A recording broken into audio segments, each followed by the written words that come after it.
എന്തിനാ ബേജാറാണ്? എന്താ ഈ ചെറിയ ആളുകൾക്ക് അങ്ങനെ ഒരു ബേജാറ്? ഞാൻ വരുന്നു എന്ന് കേൾക്കുമ്പോഴേക്ക് എന്തിനാ ഈ ഇടവക്കം വരുന്നു? എന്താ ഇതിന്റെ കാര്യമുള്ളത്? ഞാനൊരു ചെറിയ മനുഷ്യനല്ലപ്പ, ഒരു സാധാരണ മനുഷ്യനല്ലേ ഞാൻ. സാധാരണയിൽ കവിഞ്ഞ എന്തെങ്കിലും കഴിവരിക്കുണ്ടോ? ഒന്നുമില്ല. ഒരു സാധാരണക്കാരനായിട്ടുള്ള മനുഷ്യനാണ് ഞാൻ. ഇങ്ങനെ ഭയപ്പെടേണ്ട കാര്യമെന്നാ? ഈ മണ്ണാർക്കാട്ടെ പൗരസമൂഹവുമായുള്ള എന്റെ ബന്ധത്തിന് 8 or 10 കൊല്ലത്തെ പഴക്കമല്ല ഉള്ളത്. എന്റെ വിദ്യാർത്ഥി പ്രസ്ഥാനത്തിന്റെ കാലം മുതൽ ഈ നാടുമായുള്ള അടുത്താലും മുറിച്ചാലും വേർപെടുത്താൻ സാധിക്കാത്ത ഒരു നാഭീനാള ബന്ധം എനിക്കുണ്ട് എന്ന കരുത്തും ആത്മവിശ്വാസവുമായിട്ടാണ് ഞാൻ ഈ പരിപാടിയിൽ പങ്കെടുക്കുന്നത്. ഈ ബന്ധം മുറിക്കാൻ ഒരു കാര്യം ഞാൻ പറയാം. ആകാശമുള്ളിടത്തോളം കാലം ഈ ലോകത്ത് ഒരു ശക്തിക്കും സാധിക്കില്ല എന്ന് നിങ്ങൾ അറിയിക്കാൻ ആഗ്രഹിക്കുക. ഞാൻ നിങ്ങളുടെ കൂടെയുണ്ട്. ഞാൻ അവിടെ നിന്നപ്പോഴും അത് തന്നെയാ പറഞ്ഞത്.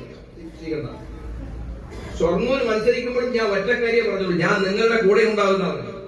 നിങ്ങളുടെ കൂടെയുണ്ട്. ഞാൻ നിങ്ങളോട് പറയുന്നു, ഞാൻ നിങ്ങളുടെ കൂടെയുണ്ട്. എല്ലാ കാര്യത്തിലും നിങ്ങളുടെ കൂടെയുണ്ട്.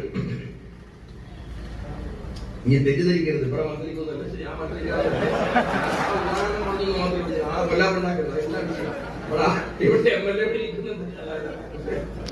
അതല്ല കാര്യം. ഞാൻ പറഞ്ഞു വരുന്നത്, ഈ ബന്ധം മുറിച്ചു മാറ്റാനാകില്ല.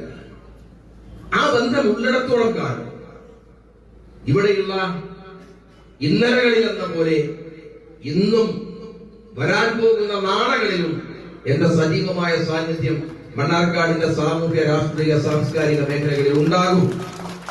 ഒരു സംശയവും വേണ്ട. ഈ കഴിഞ്ഞ 12 ദിവസമായി തിരുവനന്തപുരത്താണ്. യഥാർത്ഥത്തിൽ ഇന്നും വരില്ല ഞാൻ. ഇന്നലൊക്കെ ഒരു പരിപാടി അവിടെയുണ്ട്. പക്ഷെ ഇന്നത്തെ പരിപാടി ഞാൻ 18-ാം തീയതിയിലേക്ക് മാറ്റിവെച്ചു, ഈ പരിപാടിയിൽ പങ്കെടുക്കാൻ വേണ്ടി. അങ്ങനെ തീരുമാനിക്കാനുള്ള കാരണം, ഒന്ന്, ഇതൊരു വലിയ സന്തോഷമുള്ള കാര്യമല്ല.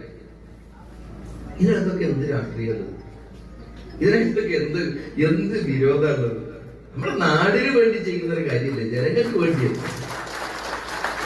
ആ നിലയിൽ ഈ പരിപാടിയിൽ ഞാൻ പങ്കെടുക്കാൻ ഉറപ്പായി തീരുമാനിച്ചതാണ്.